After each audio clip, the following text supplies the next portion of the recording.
Hi guys, once again welcome back to Edupod SLC YouTube channel. അപ്പോൾ നമ്മൾ ഇന്ന് discuss ചെയ്യാൻ വേണ്ടി പോകുന്നത് നിങ്ങളുടെ പുതിയ ക്വസ്റ്റ്യൻ പാറ്റേൺ, അതായത് സമഗ്ര SCRT പുറത്ത് ഇറക്കിയ നിങ്ങളുടെ പുതിയ ക്വസ്റ്റ്യൻ പാറ്റേണിന്റെ ആൻസർ ഒക്കെയാണ് നമ്മൾ ഡിസ്കസ് ചെയ്യാൻ വേണ്ടി പോകുന്നത്. നിങ്ങൾക്ക് എങ്ങനെയാ ഒരു എന്തായാലും ഇതിൽ ചോദിക്കുന്ന ഒരു 50 അല്ലെ എബോവ് പെർസെന്റേജ് എന്തായാലും നമുക്ക് ഓണം എക്സാമിന് ഉണ്ടായിരിക്കും എന്നുള്ളതാണ് സാർ പറയുന്നത്. അപ്പൊ മക്കളെ ഈ ഒരു പാറ്റേണിലായിരിക്കും ക്വസ്റ്റ്യൻസ് ഇതല്ലെങ്കിലും ഈ ഒരു പാറ്റേണിലായിരിക്കും നിങ്ങളുടെ ഓണം എക്സാം ഉണ്ടാവുക. ഈ ഒരു വെയിറ്റേജിൽ ഈ ഒരു രീതിയിൽ ഈ ഒരു മാർക്കിനനുസരിച്ച് ക്വസ്റ്റ്യൻസ് ഉണ്ടാവും. ഇതേ മോഡലുള്ള ക്വസ്റ്റ്യൻസ് നിങ്ങൾക്ക് പ്രതീക്ഷിക്കാം. അപ്പൊ നമുക്ക് തുടങ്ങല്ലേ. അപ്പൊ ഈ വീഡിയോ നിങ്ങളുടെ ഫ്രണ്ട്സിലേക്ക് മാക്സിമം ഒന്ന് ഷെയർ ചെയ്യുക. ഈ ക്വസ്റ്റ്യൻ പേപ്പർ നിങ്ങൾ മുമ്പ് കണ്ടിരുന്നോ ഇല്ലയോ എന്നുള്ള കാര്യം ആദ്യം നിങ്ങളൊന്ന് കമന്റ് ചെയ്യുക, ഒന്ന് ലൈക്ക് ചെയ്യുക, ഇതൊന്ന് ക്ലാസ് ഗ്രൂപ്പിലേക്ക് ഒന്ന് അയച്ചു കൊടുത്തോ. അതുപോലെ തന്നെ ഏറ്റവും പ്രധാനപ്പെട്ട നമ്മൾ നിങ്ങൾ എജുപോഡ് ആദ്യമായി കാണുന്ന ചാനൽ ചെയ്ത് സബ്സ്ക്രൈബ് നിങ്ങൾ മറക്കരുത്. ആദ്യ ചോദ്യം നമ്മളെ ഹിസ്റ്ററി എന്നുള്ള ചോദ്യമാണ്.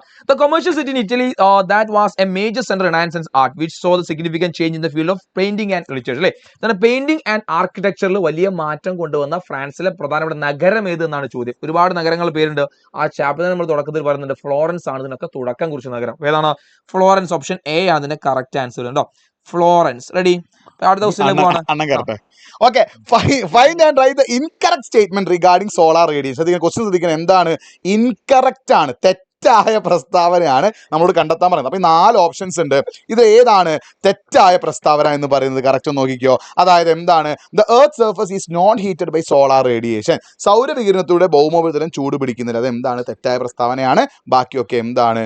പിന്നെ ശരിയാണ്. ഓക്കെ ആണല്ലോ. യെസ്. ഇനി മൂന്നാമത്തെ സാറിനാണ് ഉത്തരവ്. ഓക്കെ മക്കളെ, ക്രോണോളജിക്കൽ ഓർഡർ ആണ് ഇത്. നിങ്ങൾ ഒരിക്കലും ചിലപ്പോൾ ഇങ്ങനെ ഈ ഒരു സംഭവം കേട്ടിട്ടുണ്ടായിരിക്കില്ല. അതായത് ക്രോണോളജിക്കൽ ഓർഡർ എന്ന് പറഞ്ഞാൽ നമ്മുടെ വർഷത്തിന്റെ അടിസ്ഥാനത്തിൽ ഇങ്ങനെ കൃത്യമായിട്ട് എഴുതാനുള്ളത്. അതായത് ആദ്യം നടന്ന സംഭവം ഏതാണ്, പിന്നെ അതിന് ശേഷം നടന്ന സംഭവം എന്താണ്, അങ്ങനെ കൃത്യമായിട്ട് എഴുതാനുള്ള ഒരു ക്വസ്റ്റ്യൻ. അപ്പോൾ ക്രോണോളജിക്കൽ ഓർഡർ ഹിസ്റ്ററിയിലെ സെക്കൻഡ് ചാപ്റ്ററിൽ ഉണ്ടാവാനുള്ള ചാൻസ് വളരെ കൂടുതലാണ്. അപ്പോൾ നിങ്ങൾ എന്ത് ചെയ്യണം? ഓരോന്നിൻ്റെ ഇയർ പഠിച്ചു വെക്കണം. ഇവിടെ ചോദിച്ചത് ഒന്ന് ന്യൂ കോൺസ്റ്റിറ്റ്യൂഷൻ, പുതിയ ഭരണഘടന വന്നത്. അപ്പോൾ ഇവിടെ വർഷം നമ്മൾ ഞാനിവിടെ എഴുതി വെച്ചിട്ടുണ്ട്. സാധാരണ വർഷം എഴുതൂല, അത് നിങ്ങൾ പഠിക്കണം. ഇവിടെ നോക്കിക്കുക, 1795 ഉണ്ട്, 92 ഉണ്ട്, 1789 ഉണ്ട്, പിന്നെ അതേ വർഷം തന്നെ ജൂലൈ 14. അപ്പോൾ നിങ്ങൾ വിചാരിക്കും വർഷം മാത്രം പഠിച്ചു പോയാൽ മതിയോ? വർഷം മാത്രം പഠിച്ചു പോയാൽ ചിലതിൽ നിങ്ങൾക്ക് കൺഫ്യൂഷൻ വരും. ഇപ്പോൾ ഇവിടെ തന്നെ നോക്കിയാൽ മതി. ടെന്നീസ് കോർട്ട് പ്ലെഡ്ജ് അല്ലെങ്കിൽ ടെന്നീസ് കോർട്ട് ഓത്ത്, ടെന്നീസ് കോർട്ട് പ്രതിജ്ഞ, അത് 1789 ജൂൺ 15. ഇനി അതുപോലെ തന്നെ ബാസ്റ്റിൽ പ്രിസൺ, അതായത് ബാസ്റ്റിൽ കോട്ട തകർത്തൊരു സംഭവമുണ്ട്, അതും 1789.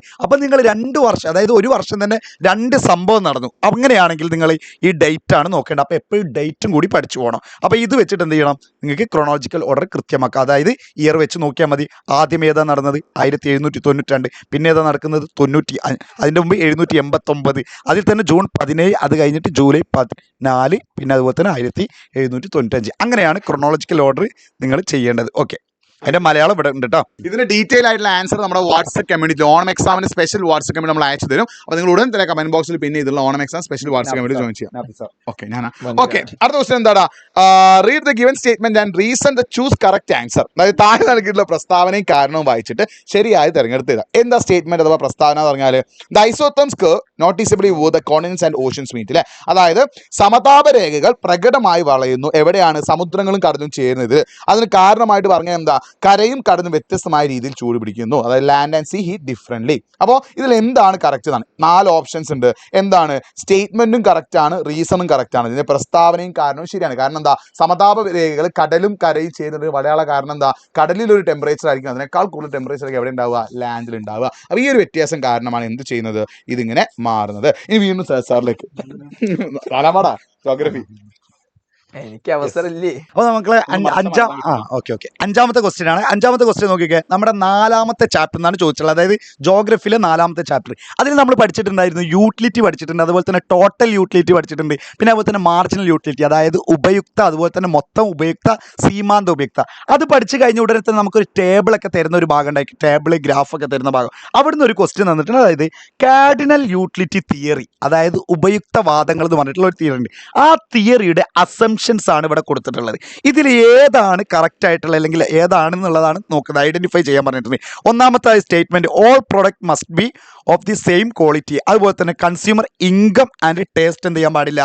മാറാൻ പാടില്ല, സ്റ്റേബിൾ ആയിരിക്കണം എന്ന് പറയുന്നത്. പിന്നെ അതുപോലെ തന്നെ കൺസംഷൻ മസ്റ്റ് ബി കണ്ടിന്യൂസ്, അതായത് നമ്മളിങ്ങനെ ഉപഭോഗം എന്നുള്ള സംഭവം കണ്ടിന്യൂസ് ആയിരിക്കണം, അതായത് തുടർച്ചയായിട്ട് ഉപയോഗിക്കണം എന്ന് പറയുന്നുണ്ട്. പിന്നെ അതുപോലെ തന്നെ other goods must be regulated, അതായത് നമ്മൾ മറ്റുള്ള ഗുഡ്സിനെ വെച്ചിട്ട് ഇത് കമ്പയർ ചെയ്യാൻ പറ്റുള്ളൂ, അങ്ങനെയൊക്കെ പറയുന്നുണ്ട്. അപ്പോൾ ഇതിൽ ഏത് സ്റ്റേറ്റ്മെന്റ് ആണ് കറക്റ്റ് ആയിട്ടുള്ളത്, ഒന്നാമത്തെ സ്റ്റേറ്റ്മെന്റ് ആണോ കറക്റ്റ്, അതോ രണ്ടാമത്തെ സ്റ്റേറ്റ്മെന്റ് ആണോ, ഇനി ഒന്നും രണ്ടും കറക്റ്റ് ആണോ എന്നുള്ളതാണ് നമ്മൾ നോക്കുന്നത്. അപ്പോൾ ഇതിൽ നോക്കിയൊക്കെ ഇത് ആൻസർ കീ നോക്കി, അല്ലെങ്കിൽ ആൻസർ കീ എന്നല്ല ആൻസർ നോക്കാം. ഇതിൽ ഇപ്പോൾ ABCD എന്ന് കൊടുത്തിട്ടുണ്ട്. അപ്പോൾ ഇവിടെ B നോക്കിയൊക്കെ 1ഉം 2ഉം ആണ് ഇതിൽ റൈറ്റ് ഐഡന്റിഫൈ അല്ലെങ്കിൽ കറക്റ്റ് ആയിട്ടുള്ള ആൻസർ എന്ന് പറയുന്നത് കേട്ടോ. B ആണ് ആൻസർ വരുന്നത്. ഓക്കെ, ഇതാ മലയാളത്തിൽ ഇതാ നോക്കിയൊക്കെ വായിച്ച ഉൽപ്പന്നങ്ങൾ ഒരേ ഗുണം ഉള്ളവയായിരിക്കണം.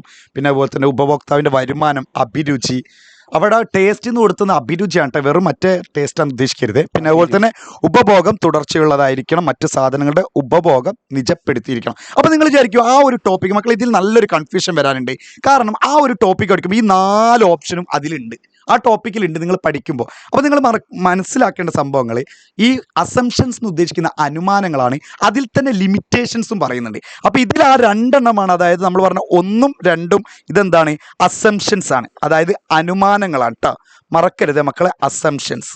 ഫസ്റ്റ് 2 അസംഷൻസ്, പിന്നുള്ളതാണ് ഏതെന്ന് പറയുന്നത് ലിമിറ്റേഷൻസ് ആണ്. അപ്പോൾ നിങ്ങൾ വായിക്കുമ്പോൾ അഥവാ നിങ്ങൾക്ക് ചിലപ്പോൾ സ്കൂളിൽ നിന്നൊക്കെ എടുത്ത രീതിയിൽ നിങ്ങൾ ഈ 4 പോയിന്റുകളും ആ ഉപയുക്ത തിയറി അല്ലെങ്കിൽ നമ്മൾ പറയുന്ന കാർഡിനൽ യൂട്ടിലിറ്റി തിയറിൻ്റെ കാര്യങ്ങളാണെന്ന് വിചാരിക്കുക. അപ്പോൾ നോക്കണം, ഫസ്റ്റത്തെ 2 അസംഷൻസും പിന്നത്തെ 2, അതായത് ഫസ്റ്റ് 2 വരി 3 വരി ഏകദേശം അസംഷൻസ് അല്ലെങ്കിൽ അനുമാനങ്ങളും, പിന്നത്തെ 2 വരി ലാസ്റ്റത്തെ 2 വരിയാണ് ലിമിറ്റേഷൻസ്. അപ്പോൾ അത് 2 കൂടി എന്ത് ചെയ്ത് കൂട്ടിക്കൊയ്ക്കരുത്. ഓക്കെ, മക്കളെ ഇതിന് നോട്ട് കിട്ടാൻ വാട്സ്ആപ്പ് കമന്റിൽ ജോയിൻ ചെയ്യാം. സോ വാട്സ്ആപ്പ് കമന്റ് ലിങ്ക് നമ്മളെ കമന്റിൽ പിൻ ചെയ്ത് വെച്ചിട്ടുണ്ട്. അപ്പോൾ ഞാൻ എന്ത് ചെയ്യാൻ നോക്കുക, ജോയിൻ ചെയ്യും. എനിക്ക് ഒരു മൈക്ക് കൂടെ ഉണ്ട്. മക്കളെ 6ാമത്തെ ചോദ്യം, the basic everyday understanding of the individual gain about the world through personal experience, social interaction. ശ്രദ്ധിക്കണേ, personal experience, social interaction and cultural knowledge is related to which of the following concept. ഏത് കൺസെപ്റ്റുമായി ബന്ധപ്പെട്ടാണ് അല്ലേ നമ്മളെ 3ാമത്തെ chapter social analysis to sociology imagination എന്ന ചാപ്റ്ററിലെ ചോദ്യമാണ്. അതിന്റെ ഉത്തരം സിമ്പിൾ ആണെന്നാണ്, കോമൺ സെൻസ് നോളജ് അല്ലേ. എവിടെ കോമൺ സെൻസ് നോളജ്?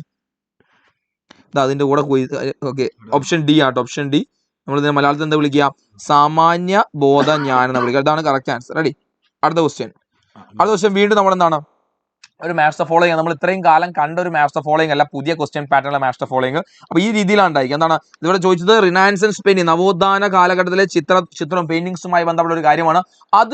അതുമായി റിലേറ്റ് ചെയ്ത കാര്യങ്ങൾ ഇവിടെയുണ്ട്. അതൊന്നും എന്താണെന്ന് ചോദിച്ചത് നിങ്ങൾ ഓപ്ഷൻ ബി, ഓപ്ഷൻ എ അല്ലെ, എയും ബി എന്നാണ് നോക്കാനാണ് പറഞ്ഞത്. ഓപ്ഷൻസ് ഉണ്ട്, ഇതിൽ ഏതൊക്കെയാണ് ശരി എന്നല്ല അല്ലെ. അപ്പോൾ ഒന്ന് നോക്കി നിങ്ങൾ, റിനൈസൻസ് പെയിന്റിന്റെ പ്രത്യേകത ഒന്നാമത് ലാൻഡ്സ്കേപ്പ് അവർ വരച്ചിരുന്നു. എന്താണ്, ദൃശ്യങ്ങൾ അല്ലെങ്കിൽ ലാൻഡ്സ്കേപ്പിന്റെ ചിത്രങ്ങൾ വരച്ചിട്ടുണ്ട്. അതുപോലെ തന്നെ there was no use of oil paint, അവരെന്താണ് എണ്ണച്ചായങ്ങൾ അവർ ഉപയോഗിച്ചിരുന്നില്ല അല്ലെ. എന്താണ് എണ്ണച്ചായത്തിന്റെ ഉപയോഗം, യൂസ് ഓയിൽ പെയിന്റ് അവർ ഉപയോഗിച്ചിട്ടുണ്ട്.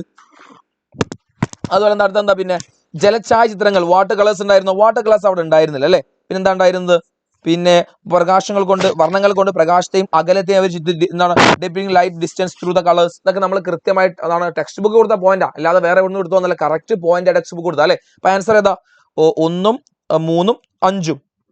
ഇതാ ഓപ്ഷൻ എ തന്നെയാണ് അതിന്റെ കറക്റ്റ് ആൻസർ. ഉണ്ടാവും. ഈ രീതിയിൽ എന്തായിരിക്കും മാത്സ് ഫോളോയിങ് ഒരു പുതിയ പാറ്റേൺ ചോദ്യം വരുന്നുണ്ട്. അടുത്തതും മാത്സ് ഫോളോയിങ് ആണ്. പിന്നെ ഇത് ടോപ്പിക് നമ്മൾ ഡിസ്കസ് കൃത്യമായി പറഞ്ഞൊരു കാര്യമുണ്ട്. നിങ്ങൾ ടെക്സ്റ്റ് ബുക്കിലെ നമ്മുടെ ലിറ്ററേച്ചർ കഴിഞ്ഞാൽ ഈ ഡയറക്റ്റ് ഒരു കോളം ഉണ്ട്. ഈ കോളം ഡയറക്റ്റ് പഠിച്ചു വെച്ചോ, അവിടെ നിന്ന് അങ്ങോട്ടും ഇങ്ങോട്ടും മാറി ചോദ്യങ്ങൾ ചോദിക്കും. അവിടെ നമുക്ക് എക്സ്പ്ലെയിൻ ചെയ്ത് പഠിക്കാൻ ഒന്നുമില്ല, ഡയറക്റ്റ് ആ കോളം നമുക്ക് കാണാതെ പഠിക്കാൻ മാത്രമേ നമുക്ക് അവിടെ ചെയ്യാനുള്ളൂ. ഇവിടെ തോമസ് മൂർ ഉണ്ട്, ഇറാസ്മസ് ഉണ്ട്, അതുപോലെ തന്നെ എന്താണ് സെർവാന്ത ഉണ്ട്, അതിന് പ്രൈസ് ഓഫ് ഫോളി, പിന്നെ എന്താണ് ഉട്ടോപ്പിയ, സ്പെയിൻ, ഇംഗ്ലണ്ട്, നെതർലാൻഡ്. ഇതിൽ ഏതൊക്കെയാ മക്കളെ? തോമസ് മൂർ നേരെ പോകുന്നത് എങ്ങോട്ടാണ്? ഉട്ടോപ്പിയയിലേക്ക് പോട്ടെ. ഉട്ടോപ്പിയ നേരെ എവിടേക്ക് പോട്ടെ? പിന്നെ ഉട്ടോപ്പിയ നേരെ സ്പെയിനിലേക്ക് പോട്ടെ. ഇറാസ്മസ് എങ്ങോട്ട് പോട്ടെ? ഇൻ പ്രൈസ് ഓഫ് ഹോളിയിലേക്ക് പോട്ടെ. എങ്ങോട്ട് പോട്ടെ? നെതർലാൻഡിലേക്ക് പോട്ടെ. സർവാന്തെ ഡോൺസോ പോട്ടെ. അതുപോലെ തന്നെ ഇവിടെ സർവാന്തെ എവിടെ? ഇംഗ്ലണ്ട് അല്ല, സർവാന്തെ ഇംഗ്ലണ്ട് അല്ല, സർവാന്തെയാണ് സ്പെയിൻ. Thomas More England. ഇങ്ങനെ നല്ല കൺഫ്യൂസ്ഡ് ആയിട്ടുള്ള ക്വസ്റ്റ്യൻസ് ആയിരിക്കും. അതായത് നന്നായിട്ട് ക്വസ്റ്റ്യൻ വായിച്ചിട്ടേ നിങ്ങൾ എന്ത് ചെയ്യാൻ പാടുള്ളൂ, ചെയ്ത് നോക്കാൻ പറ്റുള്ള. പെട്ടെന്ന് കിട്ടിയെന്ന് വെച്ചാൽ നേരെ അങ്ങോട്ട് മാച്ച് ദ ഫോളോയിങ് ഒന്നും ഇങ്ങനെ പഴയ പോലെ ചെയ്യാൻ പറ്റില്ല. ഇതിന്റെ ബേസിക്സ് പറഞ്ഞാൽ കൃത്യമായി നമ്മൾ പഠിക്കുന്ന വാക്കുകളൊക്കെ യൂറോപ്യൻസ് അല്ലെങ്കിൽ എന്താണ് ഫ്രാൻസ് അല്ലെങ്കിൽ ഇംഗ്ലണ്ട്, എസ്പെഷ്യലി പിന്നെ ഇറ്റാലിക്കായി ഒരുപാട് വാക്കുകൾ പേരുകൾ തന്നെ പ്രൊണൗൺസിയേഷൻ വളരെ പാടായിരിക്കും. പേരുകൾ നമുക്ക് പരിചയമില്ലാത്ത പേരുകളായിരിക്കും. അപ്പൊ ഇതൊരു പുതിയ സാധനം, ഇതുവരെ ചോദിച്ചാണ്. സ്പെല്ലിംഗ് മിസ്റ്റേക്ക് ഒന്നല്ല, കണ്ടന്റ് പറയുമ്പോൾ തോമസ് മൂർ ഉട്ടോപ്പിയ, അതേപോലെ തന്നെ ഏതാണ് ഇംഗ്ലണ്ട് ആണ്. ഇറാസ്മസ് അതേപോലെ തന്നെ ഇൻ പ്രൈസ് ഓഫ് ഫോളി എവിടെയാണ്? നെതർലാൻഡ്സ് ആണ്. മിഗൽ ഡി സെർവാന്തെ ഡോൺ കിറ്റോക്സ് ആണ് എവിടെയാണ്? സ്പെയിൻ ആണ്. Okay, ready. വീണ്ടും നിങ്ങളുടെ വീണ്ടും അടുത്ത് zoom. Yes what is Dante's famous when how relevant are ideas present in the work to contemporary society. ഡാന്റെയുടെ പ്രശസ്തമായ കൃതി ഏതാണ്? ഈ കൃതിയിൽ പ്രതിപാദിച്ച ആശയങ്ങൾ സമകാലീന സമൂഹത്തെ എത്രമാത്രം പ്രസക്തമാണെന്ന് ചോദിക്കുന്നത് അല്ലേ. എന്നാൽ ഡാന്റെയുടെ കൃതിയിൽ വരുന്ന ഡിവൈൻ കോമഡി എന്നാണ് ഡാന്റെയുടെ കൃതിയുടെ പേര് അല്ലേ. എന്താണ് ആ ഒരു പുസ്തകത്തിൽ അദ്ദേഹം എന്താ കാണിക്കുന്നത്? നമ്മുടെ മതത്തിന്റെ പുറകെ ആളുകൾ നടന്നുകൊണ്ട് അവരതിൽ നിന്ന് നേടിയെടുക്കാൻ സാധിക്കുന്ന എന്താണ് അതിന്റെ പുർഗേറ്ററി അല്ലെങ്കിൽ എന്താണ് പിന്നെ പ്യൂരിറ്റി അല്ലെങ്കിൽ ഹെവൻ, നമ്മൾ മരിച്ചു കഴിഞ്ഞാൽ സ്വർഗം അല്ലെങ്കിൽ നരകം, അതുപോലെ തന്നെ നമ്മുടെ ശുദ്ധി അശുദ്ധി, ശുദ്ധത നമ്മൾ നമ്മുടെ പാപങ്ങളൊക്കെ പൊറുക്കപ്പെട്ട് നമുക്ക് സ്വർഗത്തിലേക്ക് അല്ലേ. ഇതിന് വേണ്ടിയിട്ട് അതായത് ഏതെല്ലാം സൊസൈറ്റിയിൽ മതമുണ്ടോ, ഏതെല്ലാം സമൂഹത്തിൽ റിലീജിയൻ ഉണ്ടോ, ആ സമൂഹത്തിലൊക്കെ ഏത് കഥ നമ്മൾ പറയുന്ന ദാന്തയുടെ കഥക്ക് അത്രത്തോളം ഇമ്പോർട്ടൻസ് ആണ്. ഇപ്പോഴും മതത്തെ വിശ്വസിക്കുന്ന മതത്തിന് വേണ്ടി മതത്തിന് പുറകെ ഇത്തരം പല ആചാരങ്ങൾക്കും അനുഷ്ഠാനങ്ങൾക്ക് വേണ്ടി പ്രവർത്തിക്കുമ്പോൾ അപ്പോഴും എന്തുണ്ട്, ഈ പ്രസക്തി എല്ലാ കാലത്തും എല്ലാ നാട്ടിലും ഉണ്ട് എന്നാണ് നമ്മൾ എന്ത് ചെയ്യുന്നത് അവിടെ മനസ്സിലാക്കേണ്ട കാര്യം. റെഡി? അടുത്തത് എന്റെ ക്വസ്റ്റൻ ആണ്. What are the reason for the very low rainfall in the western part of neighbouring state of Tamil Nadu while Kerala receives abundant south west monsoon? അത് ഏത് റെയിൻഫോൾ ആയതുകൊണ്ടാണ്? ഓറോഗ്രഫിക് റെയിൻഫോൾ അഥവാ നമ്മുടെ പർവ്വത മഴ ആയതുകൊണ്ടാണ്. അപ്പോൾ ശ്രദ്ധിച്ചോ, ഇവിടെ പോയി അത്താമത്തല്ലേ. അതായത് നമുക്കറിയാം മൗണ്ടെയിൻ അല്ലേ, നമുക്കറിയാം ഇങ്ങനെ ഈ ഒരു സൈഡിൽ നിന്ന് ഇങ്ങനെ വിൻഡ് ബ്ലോ ചെയ്തിട്ട് മൗണ്ടെയിൻ്റെ ഒരു സൈഡിൽ മാത്രമേ റെയിൻഫോൾ കിട്ടുള്ളൂ. അപ്പോൾ അതിനുള്ള കാരണം എന്താ വെച്ചാൽ നമ്മുടെ വെസ്റ്റേൺ ഘട്ടാണ് ഇവിടെ. വെസ്റ്റേൺ ഘട്ട് ഈ സൈഡിൽ ആരാണ്? കേരളമാണ്. ഈ സൈഡിൽ ആരാണ്? തമിഴ്നാടാണ്. അപ്പം ഈ ഓറോഗ്രഫിക് റെയിൻഫോൾ അഥവാ പർവ്വത മഴ എന്ന് പറഞ്ഞാൽ എന്താ, മലയുടെ ഒരു സൈഡിൽ മാത്രമേ റെയിൻഫോൾ കൊടുക്കുകയുള്ളൂ. അപ്പോൾ അതുകൊണ്ട് തന്നെ ഈ അറേബ്യൻ സീന്ന് വീശുന്ന ഈ ഒരു കാറ്റ് കേരളത്തിന്റെ സൈഡിലൂടെ പോയി കേരളത്തിൽ മാത്രം എന്ത് കൊടുക്കും? റെയിൻഫോൾ കൊടുക്കും. ഇപ്പം തമിഴ്നാട് എന്താണ്? റെയിൻ ഷാഡോ റീജിയൻ ആണിത്. Because the Tamil Nadu is A rain shadow region of Kerala. Tamil Nadu കേരളത്തിന്റെ മഴ നിഴൽ പ്രദേശമായതുകൊണ്ട് കേരളത്തിൽ മഴ കിട്ടുന്നത്. അത്രയും നിങ്ങൾക്ക് ആൻസർ ഉള്ളൂ. അപ്പോൾ ഇതിന്റെ ഡീറ്റെയിൽ ആയിട്ട് ആൻസർ ഇത്ര ആലോചിച്ചാൽ മതി. കേരളത്തിന്റെ മഴ നിഴൽ പ്രദേശത്തിലാണ് ആരുള്ളത്? തമിഴ്നാടുള്ളത്. അതായത് Tamil Nadu is situated in the rain shadow region of Kerala. അത്ര ഇത് നിങ്ങൾക്ക് അവിടെ എന്തായി ആൻസർ ആയി. മാച്ചുവല്ലി എഴുതാം. Machiavelli present a ruler who is different from the medieval feudal rulers in his work Prince. അതായത് what were the characteristics of the rulers present with Machiavelli? Machiavelli പ്രത്യേകം എന്താ? Machiavelli എഴുതിയ പുസ്തകമാണ് പ്രിൻസ്. അത്രയും കാലം ഫ്യൂഡൽ അല്ലെങ്കിൽ അത്രയും കാലത്തെ ആളുകൾ കണ്ടുപരിചയമില്ലാത്ത ഒരു പുതിയ രാജാവിനെയാണ് മാക്കിയവെല്ലി തന്റെ പ്രിൻസ് എന്ന കഥയുടെ എന്താണ് അദ്ദേഹം പോർട്രേറ്റ് ചെയ്ത് അല്ലെങ്കിൽ എഴുതി കാണിച്ചു അല്ലേ. കാരണം ഫ്യൂഡലിസ്റ്റ് രാജാക്കളുടെ അടുത്ത് എന്താ, അവർ ജനങ്ങളുടെ കാര്യത്തിൽ ഒരു താല്പര്യമില്ല അല്ലെങ്കിൽ വളരെ സ്വേച്ഛാധിപതികളായ രാജാവ് അല്ലേ. പക്ഷെ പ്രിൻസ് മാക്കിയവെല്ലി എഴുതിയ രാജാവിന്റെ കൃത്യം എന്താ, അത് കൃത്യമായി പറയുന്നുണ്ട്. ആ രാജാവിന്റെ മെയിൻ ഉത്തരവാദിത്തം എന്താണ്? ജനങ്ങളുടെ സുരക്ഷയാണ്. അതുപോലെ തന്നെ പലപ്പോഴും മനുഷ്യന്മാരെന്തായിരിക്കും, ഒരു സെൽഫിഷ്, അവർ സ്വാർത്ഥനല്ലേ. പക്ഷെ ഒരിക്കലും ഒരു രാജാവ് എന്ത് ചെയ്യാൻ പാടില്ല? സ്വാർത്ഥരാവാൻ പാടില്ല, തന്റെ പ്രജകളോട് പക്ഷപാതത്തിൽ പെരുമാറാൻ വേണ്ടി പാടില്ല എന്നൊക്കെ പറഞ്ഞുകൊണ്ട് ആ കാലത്ത് ഒരു പുതിയ രാജാവിനെ പ്രസന്റ് ചെയ്ത ആളാണ് Machiavelli through his book Prince. Utility. മക്കളെ, നാലാമത്തെ ജോഗ്രഫിയിലെ നാലാമത്തെ ചാപ്റ്ററിൽ മറ്റൊരു ക്വസ്റ്റ്യൻ ആണ്, വാട്ട് ഈസ് യൂട്ടിലിറ്റി? ഞാൻ പറഞ്ഞിരുന്നു ആ utility, total utility, marginal utility, അതായത് സീമാന്ത ഉപയുക്തത, മൊത്ത ഉപയുക്തത, ഈ മൂന്ന് കാര്യങ്ങളിൽ എന്തായാലും ഒരു ക്വസ്റ്റ്യൻ ഷുവറാണ്. ആ ഭാഗം പഠിച്ചു പോയെന്ന് വിചാരിച്ചാൽ നിങ്ങൾക്ക് ഒരു നഷ്ടം ഉണ്ടാവില്ല. അതായത് ഇവിടെ എന്താണ് യൂട്ടിലിറ്റി എന്നാണ് ചോദിക്കുന്നത്. യൂട്ടിലിറ്റി എന്ന് പറഞ്ഞാൽ എന്താ? നമുക്ക് കിട്ടുന്ന സാറ്റിസ്ഫാക്ഷൻ, അതിനെ വിളിക്കുന്ന പേരാണ് യൂട്ടിലിറ്റി. എന്തൊരു സാധനം കഴിക്കുമ്പോഴാവട്ടെ, നമ്മൾ എവിടേക്കെങ്കിലും പോകുമ്പോഴാവട്ടെ, നമുക്ക് കിട്ടുന്ന ഒരു സാറ്റിസ്ഫാക്ഷൻ, തൃപ്തിയുണ്ട്. ആ തൃപ്തിനെ വിളിക്കുന്ന പേരാണ് യൂട്ടിലിറ്റി എന്ന് പറയുന്നത്. ആ യൂട്ടിലിറ്റിയെ ഒരു യൂണിറ്റ് ഉണ്ട്, അതാണ് നമ്മൾ പറയുന്ന യൂട്ടിൽസ് എന്ന് പറയട്ടാ. യൂട്ടിൽസ്, ഇതാണ് അതിന്റെ യൂണിറ്റ്. യൂട്ടിൽസ്. ഓക്കെ. ഇനി what is the reason why taiga climate is not found in the southern hemisphere? ദക്ഷിണാർദ്ധ ഗോളത്തിൽ ടൈഗ കാലാവസ്ഥ എന്തുകൊണ്ടാണ് കാണാത്തത്? അപ്പുറത്തുണ്ട്, സ്ഥാനപ്പുറത്ത് നോക്കിയാൽ മതി. Okay, yes. അപ്പോൾ നിങ്ങൾ ശ്രദ്ധിക്കേണ്ട കാര്യം, ടൈഗ കാലാവസ്ഥ എന്തുകൊണ്ടാണ് സദേൺ ഹെമിസ്ഫിയറിൽ കാണുന്നത്? നമുക്കറിയാം ടൈഗ കാലാവസ്ഥയുടെ ഒരു ലാറ്റിറ്റ്യൂഡ് എന്ന് പറഞ്ഞാൽ എത്രയാണ്? ഒരു 70 ഡിഗ്രി അല്ലെങ്കിൽ ഒരു 55 ഡിഗ്രി മുതൽ ഒരു 70 ഡിഗ്രി വരെയുള്ള സ്ഥലത്തേക്കാണ് പൊതുവെ എന്തുള്ളത്? ടൈഗ കാലാവസ്ഥ ഉള്ളത്. അപ്പോൾ ആ സ്ഥലത്ത് ആ 55 മുതൽ 70 വരെയുള്ള അക്ഷാംശ പ്രദേശത്ത് തെക്കേ അർദ്ധഗോളത്തിൽ അഥവാ സദേൺ ഹെമിസ്ഫിയറിൽ എന്തില്ല? കരപ്രദേശമില്ല. അപ്പോൾ സദേൺ ഹെമിസ്ഫിയറിൽ ലാൻഡ് ഏരിയ ആ സെയിം ലാറ്റിറ്റ്യൂഡിൽ ഇല്ലാത്തത് കൊണ്ട് ദക്ഷിണാർദ്ധ ഗോളത്തിൽ ഈ ഒരു ഭാഗത്ത് എന്തില്ല? കരപ്രദേശം കുറവായതുകൊണ്ടാണ് സദേൺ ഹെമിസ്ഫിയറിൽ നമുക്ക് അഥവാ ദക്ഷിണാർദ്ധ ഗോളത്തിൽ എന്ത് കാണാൻ പറ്റാത്തത്? ടൈഗ കാലാവസ്ഥ കാണാൻ പറ്റാത്തത്. Okay, yes. അടുത്ത മക്കളെ, ലോക ചരിത്രത്തെ മൂന്നായി ഡിവൈഡ് ചെയ്തു. ആരൊക്കെ മക്കളെ? പ്രാചീന കാലം, മധ്യകാലം, അതുപോലെ ആധുനിക കാലം. ആരാണ്? രണ്ടാളുകളാണ്, ബിയാനാർഡോയും അതുപോലെ ലിയോണാർഡോ ബ്രൂണിയോ അല്ലെ. ഫ്ലാവിയോ ബിയാൻഡോ ആൻഡ് ലിയോണാർഡോ ബ്രൂണിയോ, രണ്ടുപേര് പഠിച്ചൊക്കെ അവരാണ് ഈ ഡിവിഷൻ, പ്രാചീനകാലം, മധ്യകാലം, ആധുനിക കാലം എന്നിങ്ങനെ ഡിവൈഡ് ചെയ്ത് അല്ലെ. എന്താണ് ഈ കാലത്തിൽ നമ്മുടെ ഹിസ്റ്ററി അല്ല, ഹിസ്റ്റോറിയോഗ്രഫിയാ, ചരിത്ര രചന അല്ലെ. ചരിത്ര രചനയിൽ സംഭവിച്ച പ്രധാനപ്പെട്ട മാറ്റം എന്താ? നമ്മൾ പണ്ടൊക്കെ എന്തെങ്കിലും കണ്ടതും കേട്ടതുമാണ് എഴുതിക്കൊണ്ടിരുന്നത്. പക്ഷെ അതിനപ്പുറത്തേക്ക് എന്താണ്? ഹ്യൂമൻ റിലേറ്റഡ് ഡിസ്ക്രിപ്ഷൻ, മനുഷ്യന്മാർ പറയുന്ന കാര്യങ്ങൾക്ക് പ്രാധാന്യം നൽകാൻ വേണ്ടി തുടങ്ങി. അതുപോലെ ആർക്കിയോളജിക്കൽ എവിഡൻസ്, പുരാവസ്തു ഗവേഷണങ്ങൾ, അതായത് കോയിൻസ് ആയിക്കോട്ടെ, മനുസ്ക്രിപ്റ്റ് ആയിക്കോട്ടെ, അത്തരം കാര്യങ്ങളുടെ അടിസ്ഥാനത്തിൽ മാത്രം ചരിത്രങ്ങളെ എഴുതാനും അങ്ങനെ എഴുതിയ ചരിത്രങ്ങൾ മാത്രം ആളുകൾ വിശ്വസിക്കാനും ഫോളോ ചെയ്യാനും തുടങ്ങിയ ഒരു കാലഘട്ടമാണ് എന്താ റെനൈസൻസ് പീരിയഡിൽ ഹിസ്റ്റോറിയോഗ്രഫി, ചരിത്ര രചന എന്ന് പറഞ്ഞു. അപ്പൊ ആ കാര്യങ്ങൾ എന്ത് ചെയ്യുന്നത് അവിടെ നിങ്ങൾ പഠിച്ചിരിക്കേണ്ടത്. ഓക്കെ, അല്ലെങ്കിൽ ഒരു ഓർ ക്വസ്റ്റ്യൻ എന്താണ് നെപ്പോളിയന്റെ അതായത് നമ്മളെ ഫ്രഞ്ച് റവല്യൂഷൻ അല്ലെങ്കിൽ ഫ്രഞ്ച് വിപ്ലവം എന്നുള്ള രണ്ടാമത്തെ ചാപ്റ്ററിലെ മക്കളെ ഹിസ്റ്ററിയിൽ അതിലെ ചോദ്യമാണ്. ഏകദേശം ലാസ്റ്റ് ടോപ്പിക്കിലേക്ക് എത്തുന്ന ഭാഗമാണ്. അതായത് നെപ്പോളിയന്റെ ഭരണ പരിഷ്കാരങ്ങൾ, അഡ്മിനിസ്ട്രേഷൻ റിഫോംസ് ആണ്. നമുക്കൊരു ടേബിൾ കൊടുത്തിട്ടുണ്ടാവും അഡ്മിനിസ്ട്രേഷൻ റിഫോംസ് എന്ന് പറഞ്ഞാൽ. ഇപ്പൊ കൺകോഡായിട്ട്, പിന്നെ അതുപോലെ തന്നെ നമ്മുടെ എന്താ പറയുക എഡ്യൂക്കേഷൻ റിഫോംസ് കൊണ്ടുവന്നിട്ടുണ്ട്, എക്കണോമിക്സ് ലോ, ഇങ്ങനെ ഒരുപാട് റോഡ് കൊണ്ടുവന്നു. അതൊക്കെ അതിന്റെ മാറ്റങ്ങളാണ്. ബാങ്ക് ഓഫ് ഫ്രാൻസ്, ആ ടേബിൾ കൃത്യമായിട്ട് പഠിച്ചു വെച്ചോളൂ. മാറ്റങ്ങളും പഠിക്കണം. ഏറ്റവും കൂടുതൽ അഡ്മിനിസ്ട്രേഷൻ റിഫോംസ് തന്നെയാണ് ചോദിക്കുക, അതായത് ഭരണ പരിഷ്കാരങ്ങൾ തന്നെയാണ് ചോദിക്കട്ടോ. Explain the effect of climate change affecting Nepal and Maldives. What are the effects of climate change in Kerala? What solution can be suggested for them? അത് നമ്മൾ രണ്ടാമത്തെ ചാപ്റ്ററിൽ ക്ലൈമറ്റ് ചേഞ്ച് ഉള്ള ഭാഗം ഇമ്പോർട്ടന്റ് ആണ്. ഒന്നാമത്തെ എന്താ, എങ്ങനെയാണ് ഈ ക്ലൈമറ്റ് ചേഞ്ച് നേപ്പാളിനെയും മാലിദ്വീപിനെയും എഫക്ട് ചെയ്യുക? നമുക്കറിയാം ഗ്ലോബൽ വാർമിംഗ് വന്നാൽ എന്താ സംഭവിക്കുക? പോളാർ ഐസ് അല്ലെ, ധ്രുവത്തിലുള്ള ഐസ് ബർഗ്സ് മെൽറ്റ് ചെയ്യും. അപ്പോൾ എന്ത് ചെയ്യും? സീ ലെവൽ റൈസ് ചെയ്യും, കടലിലെ വെള്ളത്തിന്റെ അളവ് കൂടും. അപ്പോൾ നേപ്പാളിന്റെ മാൽദീവ്സ് എന്തായി പോകും? മുങ്ങിപ്പോകാനുള്ള ചാൻസ് ഉണ്ട്. അതാണ് മാൽദീവ്സിന്റെ പ്രശ്നം. ഈ നേപ്പാൾ ആണെങ്കിലോ ഈ ഗ്ലോബൽ വാർമിംഗ് കാരണം നേപ്പാൾ ഹിമാലയത്തിന്റെ താഴ്വരയിലാണ്. അപ്പോൾ ഹിമാലയത്തിലുള്ള ഗ്ലേഷ്യേഴ്സ് അല്ലെങ്കിൽ ഹിമാനികളൊക്കെ എന്ത് ചെയ്യും? ഫ്രോസ്റ്റ് ബൈറ്റ് അല്ലെങ്കിൽ ഹിമപാതമോ അല്ലെങ്കിൽ അവലാഞ്ചി ഹിമഘാതമോ ഒക്കെ എന്ത് ചെയ്യാം? ഉണ്ടാകാം. അത് കാരണം നേപ്പാളിലും എന്ത് ചെയ്യുന്നുണ്ട്? പ്രശ്നമുണ്ട്. അപ്പോൾ ഇത് കേരളത്തിലും എന്ത് ചെയ്യും? എഫക്ട് ചെയ്യുമെന്ന് വെച്ചാൽ കേരളത്തിൽ coastal region, especially Kuttanad, Ernakulam പോലെയുള്ള, എസ്പെഷ്യലി കുട്ടനാടൊക്കെ ഉണ്ട് ആലപ്പുഴ ജില്ലയിൽ, ബിലോ സീ ലെവലാണ്. അപ്പം ഈ സീ ലെവൽ റൈസ് ചെയ്യുമ്പോൾ കേരളത്തിലും എന്ത് ചെയ്യും? ചിലപ്പോൾ കുറേ സ്ഥലങ്ങൾ മുങ്ങിപ്പോകാനുള്ള ചാൻസ് ഉണ്ട്. പിന്നെ അടുത്ത ഒന്നാണ് എന്ത്, ഇതിനെങ്ങനെയാണ് നമുക്ക് കുറയ്ക്കാൻ പറ്റുക? അതായത് ഈ ഗ്ലോബൽ വാർമിംഗ് കുറയ്ക്കാൻ നമുക്ക് എന്തൊക്കെ ചെയ്യാൻ പറ്റും? ഒന്ന്, നോൺ കൺവെൻഷണൽ എനർജി സോഴ്സസിലെ പാരമ്പര്യേതര ഊർജ്ജ സ്രോതസ് ഉപയോഗിക്കുക. അതേപോലെ തന്നെ എന്താണ്, നമുക്ക് പ്ലാൻ മോർ ട്രീസിലെ മരങ്ങൾ കൂടുതലായിട്ട് നടുക. പിന്നെ reduce the use of fossil ഫ്യൂൽസിൽ, അതായത് ഫോസിൽ ഇന്ധനങ്ങളുടെ അല്ലെങ്കിൽ പെട്രോളിയം പ്രോഡക്ട്സിന്റെ ഇത് കുറയ്ക്കുക. നമ്മൾ ലാസ്റ്റിലെ കുറേ പോയിന്റ് പഠിച്ചിട്ടില്ല, ഡീഫോറസ്റ്റേഷൻ കുറയ്ക്കുക. അതൊക്കെ ചെയ്താൽ അതായത് നമുക്ക് എന്ത് ചെയ്യാൻ പറ്റും? ചെയ്യാൻ പറ്റും. ഇനി അതിനെ തന്നെ ഒരു ബി ക്വസ്റ്റ്യൻ ഉണ്ട്. എന്താണ്, based on the given distinguish between temperate grasslands and tropical grasslands ആണ്. ടെമ്പറേറ്റ് ഗ്രാസ് ലാൻഡ്സ് പറഞ്ഞാൽ എന്താ? മിതോഷ്ണ പുൽമേടുകളാണ്. Tropical forest, tropical grassland എന്ന് പറഞ്ഞാൽ എന്താണ്? നമ്മുടെ സാവന്ന ക്ലൈമറ്റിക് റീജിയൻ അഥവാ സാവന്ന കാലാവസ്ഥ മേഖല. അത് നമ്മളൊരു വ്യത്യാസമാണ്. അപ്പോൾ ആദ്യം നിങ്ങൾ എന്ത് ചെയ്യണം? ലാറ്റിറ്റ്യൂഡ് നോക്കണം. നമുക്കറിയാം ഈ സാവന്ന ക്ലൈമറ്റിക് റീജിയൻ അഥവാ സാവന്ന കാലാവസ്ഥ മേഖല എവിടെയാണ്? ഒരു ഇക്വേറ്റർ അല്ലെങ്കിൽ ഒരു 10 ഡിഗ്രിക്ക് മുകളിലാണ് എന്തുള്ളത്? സാവന്ന ക്ലൈമറ്റിക് റീജിയൻ ഉള്ളത്. ഇനി ടെമ്പറേറ്റ് ഗ്രാസ് ലാൻഡ്സ് അഥവാ മിതോഷ്ണ പുൽമേടുകളാണെങ്കിലോ ഒരു നമ്മുടെ ട്രോപ്പിക് ഓഫ് ക്യാൻസർ ഉത്തരാൻ രേഖയുടെയും ട്രോപ്പിക് ഓഫ് കാപ്രിക്കോം ദക്ഷിണ രേഖയുടെയും ഭാഗത്താണ്. ഇനി ഇതിന്റെ പേരുകളുണ്ട്. സാവന്ന ക്ലൈമറ്റിക് റീജിയന്റെ പേരുകൾ എന്തൊക്കെയാ? സാവന്ന, ആഫ്രിക്കയിൽ നിന്ന് വിളിക്കുന്ന പേരെന്താ? സാവന്ന ഉണ്ട്, കാമ്പോസ് ഉണ്ട്, ലാനോസ് പോലെയുള്ള പേരുകളുണ്ട്.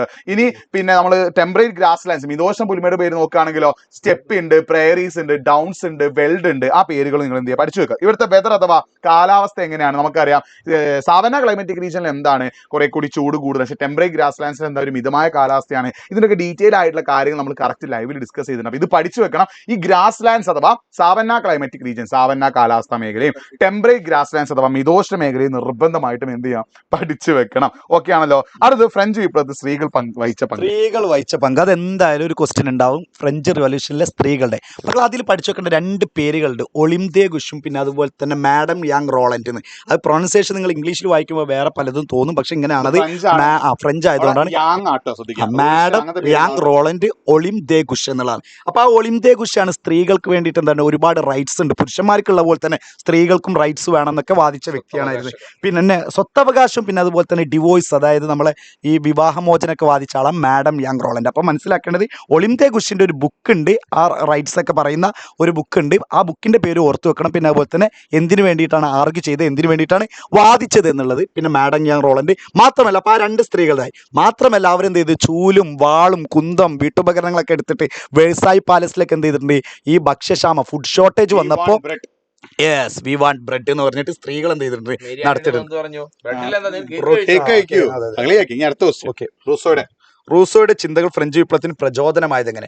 അതിൽ നമ്മൾ തിങ്കേഴ്സ്, ഏറ്റവും കൂടുതൽ തിങ്കേഴ്സ് കുറച്ച് 6 ആൾക്കാരെ നമുക്ക് പഠിക്കാനുണ്ട്. അതായത് റൂസോ, വോൾട്ടയർ, മൊണ്ടസ്ക്യൂ, ടർഗോ, നെക്കർ, പിന്നെ അതുപോലെ തന്നെ ജോൺ ലോക്ക്. ഇതിൽ ഈ ടർഗോ നെക്കറിനൊക്കെ ചിലപ്പം ചോദിക്കാൻ ചാൻസ് ഉള്ളൂ, പക്ഷേ ഇതിൽ ഏറ്റവും ഇമ്പോർട്ടൻ്റ് ആയിട്ട് അതായത് 90% ചോദിക്കാൻ ചാൻസ് ഉള്ളത് റൂസൻ്റെ ആണ്. റൂസൻ്റെ പഠിക്കുമ്പോൾ തന്നെ ബുക്ക് മനസ്സിലാക്കണം, ദ സോഷ്യൽ കോൺട്രാക്ട്, സാമൂഹ്യ ഉടമ്പടി. പിന്നെ റൂസോ പറഞ്ഞ കാര്യമാണ് മനുഷ്യന്മാരൊക്കെ ജനിക്കുന്നത് ഫ്രീ ആണ്, ഫ്രീ ആയിട്ട് ജനിക്കുന്നത്, അതായത് സ്വതന്ത്രമായിട്ട് ജനിക്കുന്നുണ്ട്. പക്ഷേ എന്താണ് ജീവിക്കുന്നതൊക്കെ ചങ്ങലക്കെട്ടില്ല, അത് സ്വാതന്ത്ര്യം ഇല്ല എന്നാണ് അതിൻ്റെ അർത്ഥം. പിന്നെ അതുപോലെ തന്നെ ഒരു നല്ല നിയമം ഉണ്ടെങ്കിൽ സ്വാഭാവികമായിട്ട് ആ രാജ്യത്തുള്ള സിറ്റിസൺസ് ഒക്കെ എന്തായിരിക്കും create good citizen. Okay yes. ഇനി അടുത്തത് എന്റേതാണ്. ഇത് നമ്മൾ ഓൾറെഡി ഡിസ്കസ് ചെയ്തിട്ടുണ്ട്. നിങ്ങൾ ശ്രദ്ധിക്കുക, ഇത് ഏത് റെയിൻഫോൾ ആണ്? ഓറോഗ്രാഫിക് റെയിൻഫോൾ അഥവാ പർവ്വത മഴയാണ്. അതായത് കടലിൽ നിന്ന് വീശുന്ന മോയ്സ്ചർ കണ്ടന്റ് വിൻഡ് അല്ലെ, നീരാവിപൂരിതമായ വായു എന്ത് ചെയ്യും, ഈ സൈഡിലൂടെ പോയി മുകളിലേക്ക് എത്തുമ്പോഴേക്ക് ടെമ്പറേച്ചർ കണ്ടൻസേഷൻ നടക്കുന്നു, ക്ലൗഡ്സ് ഉണ്ടാകുന്നു. മൗണ്ടൈൻ ഒരു സൈഡിൽ മാത്രം റെയിൻഫോൾ കൊടുക്കുന്നു. ഇതിനെ വിളിക്കുന്ന പേരാണ് എന്ത്? ഓറോഗ്രാഫിക് റെയിൻഫോൾ അഥവാ പർവ്വതമഴ. ഇനി രാജുവിന്റെ അക്കൗണ്ടിലേക്ക് പൈസ പോയത് പറയും. എടാ ഇത് ഈ ഭാഗത്ത് നിന്ന് എങ്ങനെയാണ് ക്വസ്റ്റ്യൻ വെച്ചാൽ ഇപ്പൊ പലരും പറയുന്നത് എന്താണിത് അങ്ങനെ വെച്ചോ, രണ്ടും കൂടി കൈവച്ച് പറഞ്ഞോ, ടെക്നിക്കാണ്. രണ്ടും വയ്ക്കണം.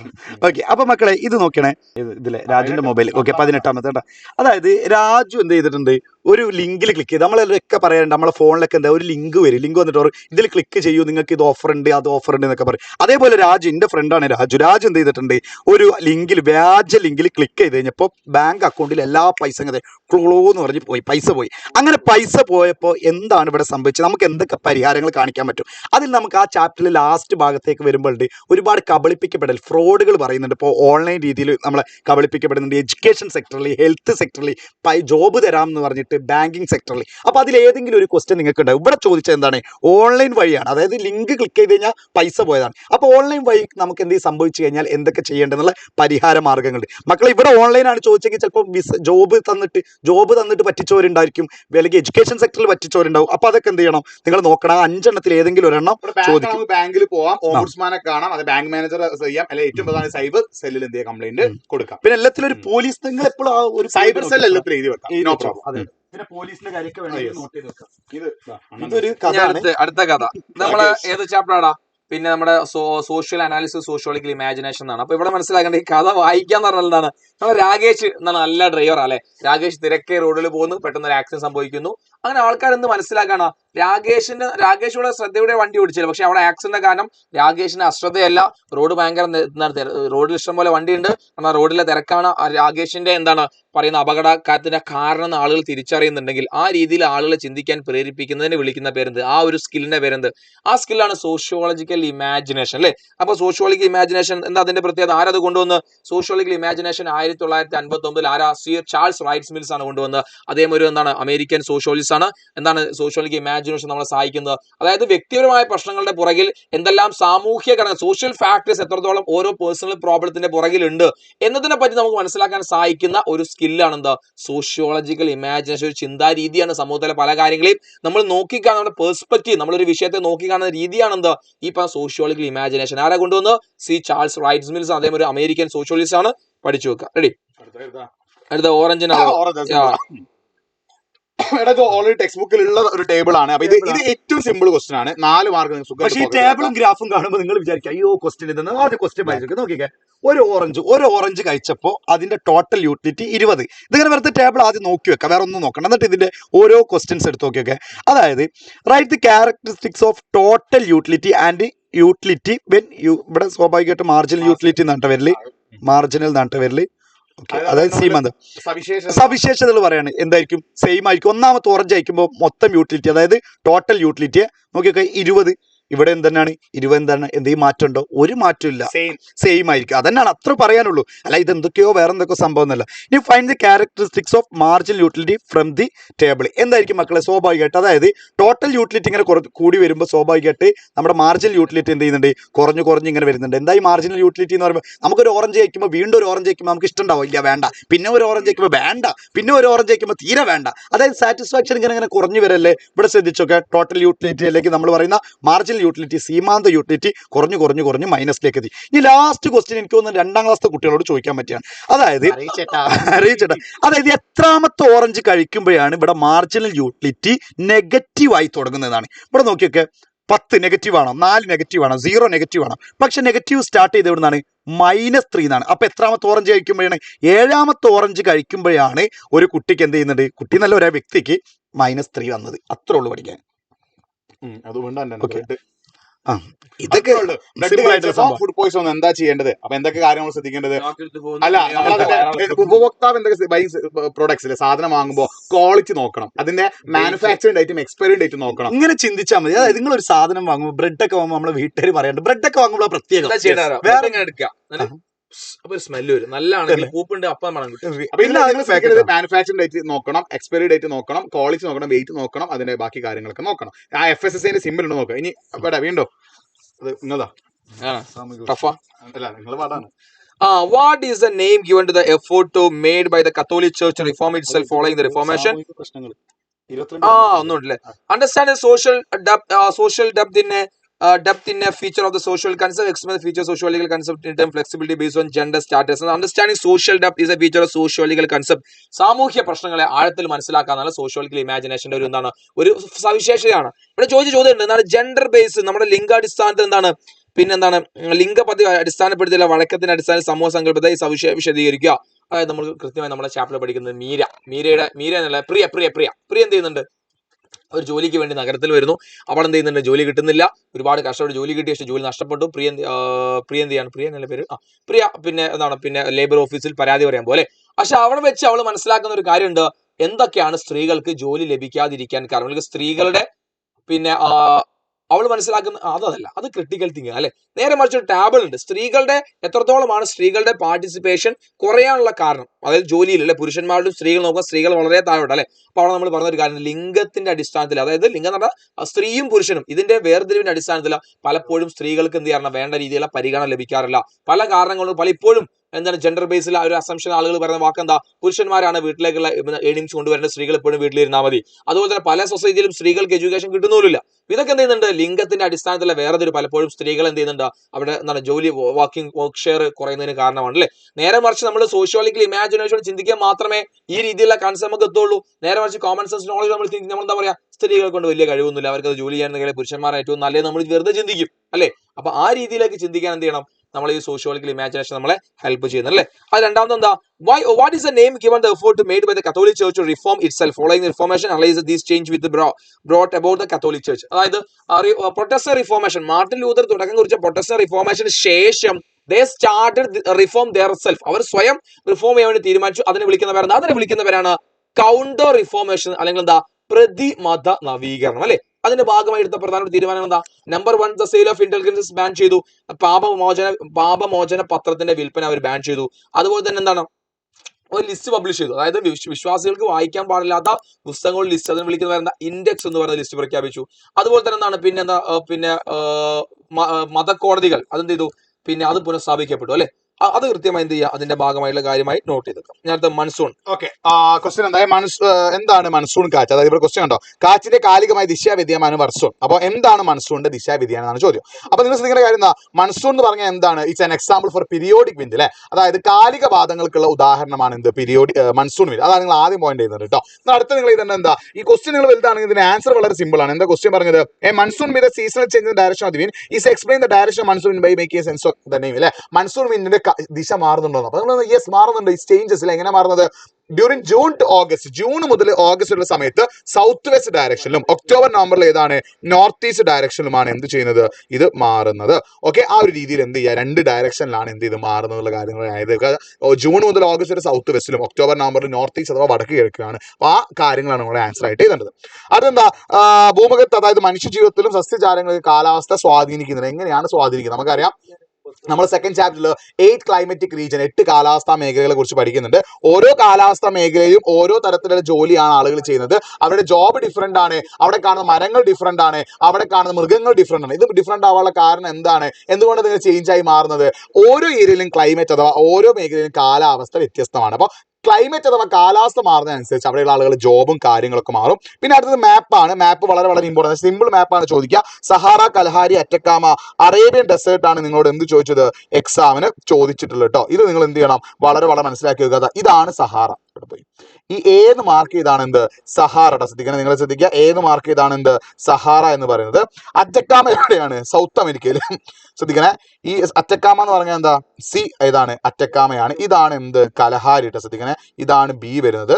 ഇവിടെയാണ് എന്ത് വരുന്നത്, ഡി അഥവാ അറേബ്യൻ ഡെസേർട്ട്. അപ്പൊ ഇങ്ങനെയുള്ള മാപ്പ് ക്വസ്റ്റ്യൻ ഷുവർ ആണ്. ഒന്ന് ഡെസേർട്ട് അല്ലെങ്കിൽ മരുഭൂമി ആയിരിക്കും, അല്ലെങ്കിൽ ടെമ്പറേറ്റ് ഗ്രാസ് ലാൻഡ്സ് മിതോഷ പുൽമേടുകളായിരിക്കും, അല്ലെങ്കിൽ സാവന്ന ക്ലൈമറ്റിക് റീജിയൻ അഥവാ സാവന്ന കാലാവസ്ഥ മേഖലയായിരിക്കും. അപ്പോൾ ഈ ഒരു കാര്യങ്ങൾ മൺസൂൺ വിൻഡൊക്കെ ഇമ്പോർട്ടന്റ് ആണ്, എക്സാമിന് ചോദിക്കാനുള്ള ചാൻസ് ഉണ്ട്. ഇനി വരൂ നിയാൽ സാർ, ഇത് സാമാന്യ ബോധജ്ഞാനത്തിന്റെ പരിമിതികൾ. ഒരുപാട് പരിമിതികളുണ്ട്. ഇവിടെ പരിമിതികൾ പറയട്ടെ. സാമാന്യ ന്യൂനപദത്തിന്റെ പരിമിതികൾ. യെസ് മക്കളെ, ലിമിറ്റേഷൻസ് ഒരുപാടുണ്ട്. അത് കൃത്യമായി ടെക്സ്റ്റ് ബുക്ക് എന്തുണ്ട്, ടെക്സ്റ്റ് ബുക്ക് തന്നെ എന്ത് ചെയ്യുന്നത്, അതിന്റെ ഒരു കോളം നൽകുന്നത് അല്ലേ. ആ കോളത്തിൽ എന്താ കാര്യം പറയുന്നുണ്ട്, ബേസിക്കലി എന്താണ്, release on speculation or practice. പലപ്പോഴും ഊഹത്തിന്റെ അടിസ്ഥാനത്തിലായിരിക്കും നമ്മൾ പല സാമാന്യ ജ്ഞാനബോധം കോമൺ സെൻസിനോട് നമ്മൾ പറയാറില്ലേ. അതുപോലെ എന്താണ് സ്റ്റീരിയോ ടൈപ്പിംഗ് വരുന്നുണ്ട്. അതുപോലെ നമ്മൾ കൃത്യമായ ഒരു പൂർണ്ണമായ അറിവ് നമുക്ക് നൽകുന്നില്ല. അതുപോലെ തന്നെ ഒരു കോംപ്ലക്സ് സോഷ്യൽ ഇഷ്യൂസ് നമുക്ക് മനസ്സിലാക്കാൻ സാധിക്കില്ല. അപ്പൊ ടെക്സ്റ്റ് ബുക്കിൽ നൽകുന്ന ഒരു പദസൂര്യൻ ഉണ്ട്, അല്ലെങ്കിൽ ഒരു വേർഡ്സ് ഉണ്ട് മൊത്തത്തിലുള്ള. അപ്പൊ അത് കൃത്യമായി നിങ്ങൾ എന്ത് ചെയ്യുക, പഠിച്ചു വെച്ചാൽ മതി. എന്തായാലും അത് കൃത്യമായി എഴുതി വെക്കുക. നിങ്ങളുടെ ഒരു 5 മാർക്കിന് ചോദിക്കുകയാണെങ്കിൽ എത്ര, 25 ഒരു 4 മാർക്കായിരിക്കും. ഒരു 5 പോയിന്റ് ആയിട്ട്, 5 സെന്റൻസ് ആയിട്ട് നിങ്ങൾ എഴുതണം, പാരഗ്രാഫ് പോലെ. അപ്പൊ ഓരോ പോയിന്റും ഓരോ ലിമിറ്റേഷൻസും എഴുതാം. നിങ്ങളുടേതായ രീതിയിൽ അതിനൊരു എക്സ്പ്ലനേഷൻ നിങ്ങൾ എന്ത് ചെയ്യുക, അവിടെ കൊടുക്കും. ഓക്കെ, അജയ് നമുക്ക് കിട്ടണത് അജയ്, രാജു, അമ്മു, മാളു. സിമ്പിൾ ആണ്. അജയ് ഒന്നുകൂടി ഉണ്ട്. യൂറോപ്പിലെ മതരംഗത്തുണ്ടായ മാറ്റങ്ങൾ, evaluate changes brought about the renaissance and religious sense of Europe. യൂറോപ്പിലെ മതരംഗത്തുണ്ടായ മാറ്റം എന്താ, എന്തിനു തുടക്കം കുറിച്ചു, പിന്നെ റിഫോർമേഷന് തുടക്കം കുറിച്ചു അല്ലെ. മതരംഗത്തുള്ള മാറ്റം അതാ ചോദിച്ചതോ. Evaluate the changes brought about the Renaissance in the religious sense of Europe. യൂറോപ്പിലെ മതരംഗത്ത് എന്ത് മാറ്റം കുറിച്ചു, അവിടെ എന്ത് എഴുതേണ്ടത്, അവിടെ മാറ്റം കുറിച്ചതിന്റെ കാര്യം ആദ്യം എഴുതേണ്ടത് നമ്മളെ പിന്നെ മാർട്ടിൻ ലൂതറിനെ പറ്റിയാ. മാർട്ടിൻ ലൂതർ എന്തിനു തുടക്കം കുറിക്കുകയാണ്, പ്രൊട്ടസ്റ്റന്റ് റിഫോർമേഷൻ തുടക്കം കുറിക്കുക. പ്രൊട്ടസ്റ്റന്റ് റിഫോർമേഷൻ എന്തൊക്കെ മാറ്റം കൊണ്ടുവന്നു, അത്രയും കാലം അവിടെ ഉണ്ടായിരുന്ന സെയിൽ ഓഫ് ഇന്റലിജൻസസ് ഇല്ലാതാക്കി. അതുപോലെ അവിടെ നിന്നാണ് പിന്നെ കാര്യങ്ങൾ തീരുമാനിക്കാൻ ഒരു കമ്മിറ്റി രൂപീകരിക്കപ്പെട്ടു. അവിടുത്തെ പിന്നെ ഇൻഡെക്സ് പുറപ്പെടുവിച്ചു. അതുപോലെ തന്നെ നവോത്ഥാന പ്രവർത്തനങ്ങൾ ലോകമെമ്പാടും, അല്ലെങ്കിൽ മതനവീകരണം ലോകമെമ്പാടും അത് പിന്നെ പ്രചരിക്കപ്പെട്ടു. അപ്പൊ അതൊക്കെയാണ് അവിടെ എഴുതേണ്ടത് കേട്ടോ. റെഡി.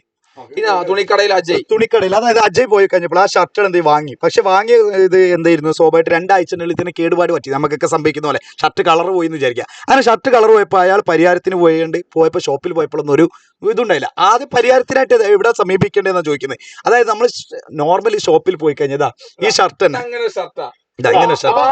Blue colour. കൺസ്യൂമർ ഫോറത്ത് പോവാം. കൺസ്യൂമർ കോർട്ട്, കൺസ്യൂമർ ഉപഭോക്തൃ കോടതി പോകുന്നതിന് മുന്നേ കൺസ്യൂമർ ഫോറത്തിൽ എന്ത് ചെയ്യുക, പോവാം. കൺസ്യൂമർ ഫോറത്ത് പോയിട്ട് ആദ്യം കംപ്ലൈന്റ് കൊടുക്കുക. അവിടുന്ന് റെമഡീസ് കിട്ടിയില്ലെങ്കിൽ നേരെ കൺസ്യൂമർ കോർട്ടിലേക്ക് പോകാം. അപ്പൊ ഇവിടെ എന്തൊക്കെ അവകാശം നിഷേധിക്കപ്പെട്ടത്, 2019 നിയമമാണ്. ഏത് നിയമം, കൺസ്യൂമർ പ്രൊട്ടക്ഷൻ ആയിട്ട് ഉപഭോക്തൃ സംരക്ഷണം. ആ നിയമത്തിലുള്ള അവകാശങ്ങളെല്ലാം നിഷേധിക്കണം. ആ അവകാശങ്ങളെല്ലാം നിങ്ങൾക്ക് അവിടെ എന്ത് ചെയ്യാം. ഈ ഷർട്ട് അതേപോലെ കിട്ടിയതാണ്. ഹോസ്പിറ്റലിൽ ബോധം കെടുത്താൻ.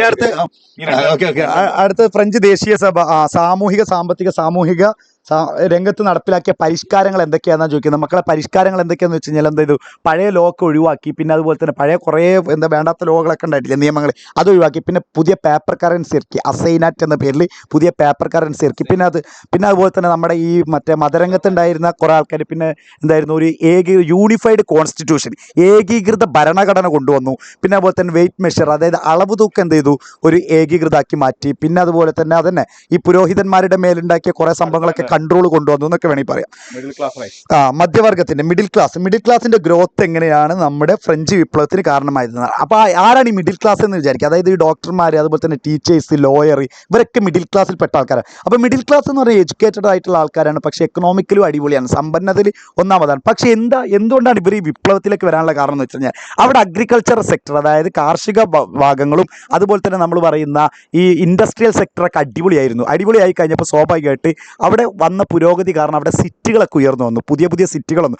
ആ സിറ്റികൾ തൊഴിൽ സാധ്യത, ജോബ് ഓപ്പർച്യൂണിറ്റി ഒക്കെ കണ്ടെത്തിയ ആളുകൾക്ക് നല്ല പൈസ ഉണ്ടാക്കാൻ തുടങ്ങി. അപ്പോൾ സ്വാഭാവികമായിട്ട് ഇവർക്ക് പൈസകളും കാര്യങ്ങളൊക്കെ വന്നു കഴിഞ്ഞപ്പോഴും ഈ 1ാം എസ്റ്റേറ്റും 2ാം എസ്റ്റേറ്റും ഇവർക്ക് യാതൊരുവിധ പരിഗണനയും കൊടുത്തിട്ടില്ല. സോഷ്യൽ സ്റ്റാറ്റസ് ഒന്നും കൊടുത്തില്ല. അത് ആ 1ാമത്തെ എസ്റ്റേറ്റിനും 2nd എസ്റ്റേറ്റിനും മാത്രമേ ഉണ്ടായിട്ടുള്ളൂ. അതിന്റെ ഭാഗമായിട്ട് ഈ മിഡിൽ ക്ലാസ് എന്ത് ചെയ്തു, ഇങ്ങനെ ഫ്രഞ്ച് റവല്യൂഷന്റെ ഭാഗമായി മാറി. അപ്പോൾ മക്കളെ, നിങ്ങൾ ശ്രദ്ധിക്കേണ്ട ഒരു കാര്യം, ഇവിടെ ബി എന്നുള്ളത്, അതായത് ഈ ക്വസ്റ്റ്യൻ ഉണ്ട്, 23ാമത്തെ ക്വസ്റ്റ്യൻ ഇവിടെ ഉണ്ടോ, എ ക്വസ്റ്റ്യൻ ബി ക്വസ്റ്റ്യൻ ഉണ്ട്, അതായത് ഓർ ക്വസ്റ്റ്യൻസ് ഉണ്ട്. അപ്പോൾ ഇതിൽ ഏതെങ്കിലും ഒന്ന് നിങ്ങൾ എഴുതിയാൽ മതി. അങ്ങനത്തെ ഒരു മെച്ചം നിങ്ങൾക്ക് ഉണ്ട്. ഇപ്പോൾ ക്വസ്റ്റ്യൻ പേജ് മാറിയാലും ഇത് ഇവർക്ക് ഒരു ബെനിഫിറ്റ്സ്. അപ്പോൾ ഒരു എക്സാം എടുക്കുകയാണെങ്കിൽ നിങ്ങൾക്ക് ഈ മൺസൂൺ കാറ്റിനെ കുറിച്ച് എഴുതാൻ അറിയില്ല, അപ്പോൾ നിങ്ങൾക്ക് എന്ത് ചെയ്യാം, അതിൻ്റെ ഓർ ക്വസ്റ്റ്യൻ എഴുതാം. അതേപോലെ നിങ്ങൾ ഹിസ്റ്ററിയിലേക്ക് വരികയാണെങ്കിൽ നിങ്ങൾക്ക് എന്താണ്, ഇവിടെ ഒരു ക്വസ്റ്റ്യൻ കണ്ടോ, ഈ ഫ്രാൻസിന്റെ മിഡിൽ ക്ലാസ് അഥവാ മധ്യവർഗത്തിന്റെ ഫീച്ചേഴ്സ് നിങ്ങൾക്ക് എഴുതാൻ അറിയില്ലെങ്കിൽ അതിൻ്റെ ഓർ ക്വസ്റ്റ്യൻ എന്താ, റിനൈസൻസിൽ സയൻസിന് ഉണ്ടായിട്ടുള്ള മാറ്റം. ഏതൊക്കെ പഠിക്കണം. അതായത് ചില ക്വസ്റ്റ്യൻസിന് ഓർ ക്വസ്റ്റ്യൻസ് ഉണ്ടാവും. ഒരു 5 or 6 ക്വസ്റ്റ്യൻസിന് 2 ക്വസ്റ്റ്യൻസ് ഉണ്ട്. അതിൽ ഏതെങ്കിലും ഒന്നിന്റെ ആൻസർ നിങ്ങൾ എഴുതാൻ പറഞ്ഞു കൊടുക്കും. അടുത്ത നമുക്ക് റിനൈസൻസിലെ സയൻസിലെ മാറ്റം. ഇതൊരു പറഞ്ഞ പോലെ എസ്സേയുടെ ചോദ്യം നവോത്ഥാന കാലത്തെ സയൻസ് സംഭവിച്ചു. ഇതൊരു എസ്സേ ക്വസ്റ്റ്യൻ നിങ്ങൾക്ക് എക്സ്പെക്ട് ചെയ്യുന്ന ഒരു ചോദ്യം കേട്ടോ. വളരെ ഡീറ്റെയിൽ ആയിട്ട് ഇരുന്നൊരു ചോദ്യം എക്സ്പെക്ട് ചെയ്യാം. പ്രധാനമായി നിങ്ങൾ ചെയ്യേണ്ട കാര്യം എന്താ, എന്തൊക്കെ മാറ്റങ്ങൾ സംഭവിച്ചു, ആ മാറ്റത്തിന് തുടക്കം കുറിക്കുന്നത് ഇവിടെ 13ാം നൂറ്റാണ്ട് വരെ എന്താണ് പ്രപഞ്ചത്തിന്റെ യൂണിവേഴ്സിന്റെ സെന്റർ ആരാണ്, ഭൂമിയാന്ന് ടോളമി പറഞ്ഞു. ആ ടോളമിയുടെ മാറ്റം എന്താണ്, ടോളമിയുടെ ചിന്താഗതിയെ മാറ്റിക്കൊണ്ട് എന്താണ് കോപ്പർനിക്കസ് എന്ന് തെളിയിക്കുകയാണ്, സണ്ണാണ് നമ്മുടെ ഭൂമിയല്ല സൂര്യനാണ് പ്രപഞ്ചത്തിന്റെ ഇതെന്ന് തെളിയിച്ചു. അതുപോലെ തന്നെ ജൊഹാൻസ് കെപ്ലർ എന്താണ് പിന്നെ ഗ്രഹങ്ങളുടെ വേഗത, അതായത് ഓരോ ഈ പ്ലാനറ്ററിയും എങ്ങനെ എത്ര സ്പീഡിലാണ് കറങ്ങുന്നത് എങ്ങനെ മനസ്സിലാക്കി, സൂര്യനിൽ നിന്നുള്ള ഡിസ്റ്റൻസ് നോക്കി അദ്ദേഹത്തിന്റെ ഒരു പുതിയ കണ്ടുപിടുത്തം വന്നു അല്ലെ. അതിനുശേഷം എന്താണ് പിന്നെ ഗുരുത്വാകർഷണ ബലം വരുന്നു. അതിനുശേഷം പിന്നെ ഗലീലിയോ എന്ത് കണ്ടെത്തുന്നു, ടെലിസ്കോപ്പ് കണ്ടെത്തുന്നു. ടെലിസ്കോപ്പിലൂടെ എന്തിന്റെ പിന്നെ സാറ്റേണിന്റെയും അതുപോലെ തന്നെ ജൂപ്പിറ്ററിന്റെ സാറ്റലൈറ്റ്, അതുപോലെ സാറ്റേൺ റിങ്സ് കണ്ടെത്തുന്നു. ഇതൊക്കെ ശാസ്ത്ര മേഖലയിൽ സയൻസ് ആസ്ട്രോണമി സംബന്ധിച്ച പ്രധാനപ്പെട്ട മാറ്റങ്ങളാണ്. അപ്പൊ അത് കൃത്യമായി നിങ്ങൾ എന്ത് ചെയ്യുക, നോട്ട് ചെയ്ത് വെക്കുക. റെഡി. ഇനി ജോഗ്രഫി എസ്സേ ചോദിക്കാൻ ചാൻസ് ഉള്ള ക്വസ്റ്റൻ ആണ്. Explain the factors influence distribution of temperature, താപനില വിതരണത്തെ സ്വാധീനിക്കുന്ന ഘടകങ്ങൾ. അപ്പോൾ എല്ലാ ഘടകങ്ങളും നിങ്ങൾ ജസ്റ്റ് ഒന്ന് എക്സ്പ്ലെയിൻ ചെയ്യണം. ഒന്നാമത്തെ എന്താ, ലാറ്റിറ്റ്യൂഡ് അഥവാ അക്ഷാംശം ഉണ്ട്, ഓൾട്ടിറ്റ്യൂഡ് അഥവാ ഉയരമുണ്ട്, പിന്നെ differential heating of land and sea, ഭൂമിയും കരയും കടന്ന് വ്യത്യസ്തമായി ചൂട് പിടിക്കുന്നത്, റിലീഫ് ഭൂപ്രകൃതി, ഓഷ്യൻ കറൻസ് സമുദ്രജല പ്രവാഹങ്ങൾ, അത് ഓരോന്നും എക്സ്പ്ലെയിൻ ചെയ്ത് തന്നെ നിങ്ങൾ എന്ത് ചെയ്യണം, എഴുതണം. ഇനി നിങ്ങൾക്ക് അത് പഠിക്കാൻ ബുദ്ധിമുട്ടാണ്, നിങ്ങൾക്ക് ഇവിടെ എന്ത് ചെയ്യുക, explain the Mediterranean climatic region അഥവാ മെഡിറ്ററേനിയൻ കാലാവസ്ഥ മേഖല സവിശേഷത, അവിടുത്തെ ടെമ്പറേച്ചർ കാര്യങ്ങൾ, അതായത് സമ്മർ ടെമ്പറേച്ചർ ചൂടുകാല കാലാവസ്ഥ, അങ്ങനത്തെ കാര്യങ്ങളൊക്കെ നമുക്ക് എന്ത് ചെയ്യുക, മനസ്സിലാക്കി വെക്കുക. അതേപോലെ തന്നെ നാച്ചുറൽ വെജിറ്റേഷൻ, അവിടെ കാണുന്ന മരങ്ങൾ, കോണിഫറസ് ട്രീസ് ഉണ്ട്, വേറെയും മരങ്ങളുണ്ട്. അവിടുത്തെ അഗ്രികൾച്ചർ കൃഷി, സിട്രസ് നാരകിനെത്തപ്പെട്ട ഫലങ്ങളും അതേപോലെ ഗ്രേപ്സ് മുന്തിരിനെത്തപ്പെട്ട ഫലങ്ങളും ധാരാളമായിട്ട് അവിടെ കൃഷി ചെയ്യുന്നുണ്ട് എന്നൊക്കെ പറഞ്ഞിട്ടുണ്ട്. അപ്പോൾ ഈ ഒരു എസ്സേ ക്വസ്റ്റ്യൻ ഇമ്പോർട്ടൻ്റ് ആണ്. അപ്പോൾ എസ്സേയിൽ നിങ്ങൾക്ക് എന്ത് ചെയ്യും, ചിലപ്പോൾ ഇതേപോലെ ഹിന്റുകൾ തരും. അപ്പോൾ ഹിന്റുകൾ പറയുന്നത് എന്താണോ അതാണ് നിങ്ങൾ എക്സ്പ്ലെയിൻ ചെയ്യുന്നത്. അപ്പോൾ ഇതിന് നോട്ട് നമുക്ക് എന്ത് ചെയ്യും, നമ്മുടെ വാട്സ്ആപ്പ് കമ്മ്യൂണിറ്റിയിൽ കിട്ടും. ഇത്രയുമാണ് നമുക്ക് എന്ത് ചെയ്യാനുള്ളത്, സോഷ്യൽ സയൻസിൽ SCERT ഇറക്കിയിട്ടുള്ള മോഡൽ ക്വസ്റ്റ്യൻ പേപ്പർ നമുക്ക് ഉള്ളത്. ഒരു ഏകദേശം 30 ക്വസ്റ്റ്യൻസ് നിങ്ങൾക്ക് ഓണം എക്സാമിന് ഉണ്ടാവും. അതിൽ ഒരു 6 ക്വസ്റ്റ്യനെങ്കിലും ചുരുങ്ങിയത് എന്തുണ്ടാവും, ഓപ്ഷൻസ് ഉണ്ടാകും. അപ്പോൾ അത് നിങ്ങൾ ശ്രദ്ധിക്കേണ്ടത്, ഈ ക്വസ്റ്റ്യൻസ് ഇതേപോലെ ചോദിക്കുന്നല്ല അർത്ഥം, ഇതിലെ കുറച്ച് ക്വസ്റ്റ്യൻസ് ചോദിക്കാം, അതേപോലെ തന്നെ ഇതേ മോഡലിലായിരിക്കും എന്ത് ചോദിക്കുക, ക്വസ്റ്റ്യൻസ്. ഈ വൺ വേർഡ് പറയുന്ന ഒരു കാര്യമുണ്ട്, അതായത് നിങ്ങൾ ക്വസ്റ്റ്യൻ ടഫ് ആവാ തന്നെ ചെയ്യൂട്ടോ, അത് അങ്ങനെ തന്നെ മനസ്സിലാക്കണം. നിങ്ങൾ ഉത്തരം ടഫ് അല്ല, ചോദ്യം ചോദിക്കുന്ന രീതി മാറും. അപ്പൊ നിങ്ങൾ ചെയ്യേണ്ടത് ഈ കൂൾ ഓഫ് ടൈം ഉണ്ടല്ലോ, ആദ്യത്തെ 15 മിനിറ്റ് അത് നിങ്ങൾ അപ്പുറത്തേക്ക് തിരിഞ്ഞ് കളിക്കാതെ ആ ക്വസ്റ്റ്യൻ ഒന്ന് വൃത്തിക്ക് വായിച്ചു നോക്കുക. ഈ വൺ വേർഡുകളൊക്കെ ജസ്റ്റ് വൺ വേർഡ് ചെയ്താണല്ലോ ഉണ്ടാവുക. 8 ക്വസ്റ്റ്യൻസ് നിങ്ങൾക്ക് വായിച്ചാൽ കിട്ടും, ഉറപ്പാണ്. ഒന്നും 24 മാർക്ക് എക്സാമിന്റെ തലേന്ന് ലൈവ് കണ്ടവർക്ക് വരെ എന്ത് ചെയ്യാം, ബാക്കി മാർക്കിന് എക്സാമിന് തലേന്ന് കണ്ടവരെ ഇപ്പം മുതൽ അങ്ങോട്ടേക്ക് എന്ത് ചെയ്യുക, പഠിച്ചു തുടങ്ങുക. അപ്പോൾ ഇതിന്റെ നോട്ട്, നമ്മുടെ ആൻസർ കീയുടെ നോട്ട് നമ്മുടെ വാട്സ്ആപ്പ് കമ്മ്യൂണിറ്റിയിൽ അയച്ചു തരും. എല്ലാവരും എന്ത് ചെയ്ത് ലൈക്ക് ചെയ്യാം, എല്ലാവരും നമ്മുടെ വാട്സ്ആപ്പ് കമ്മ്യൂണിറ്റി ജോയിൻ ചെയ്യാം. പിന്നെ നിങ്ങൾക്ക് നമ്മുടെ 3 ആളുടെ ഇൻസ്റ്റാ പേജ് ഓൾറെഡി ഫേമസ് ആണ് കേരളത്തിൽ മൊത്തം. നാഫി.ജിബോട്ട്, നിഹാൽ സാറ്, സൂപ്പർമാൻ, ഒരു 2 എക്സ്ട്രാ എടുക്കണം. ഏറ്റവും ഫേമസ് നാഫി.ജിബോട്ട്, പിന്നെ ഫേമസ് നിഹാൽ സാറ്. ഭാവിയിൽ ഫേമസ് ആവാനുള്ളത്. പക്ഷേ ഞാൻ പറയുന്നത്, നമ്മളെ കൂട്ടത്തിൽ ആദ്യം 100K ഫോളോവേഴ്സിന് അടിക്കുക സഹദ് സാർ ആയിരിക്കും. സഹദ് സാറിന്റെ മോട്ടിവേഷൻ ഈസ് വേറെ ലെവൽ. ക്ലാസ് എനിക്ക് നമുക്ക് ഫോളോവേഴ്സിലല്ല കാര്യം, നമ്മൾ ഒരാളാണ് ഫോളോ ചെയ്യുന്നെങ്കിലും കുട്ടികളെ കണ്ടന്റ് കൊടുക്കാം.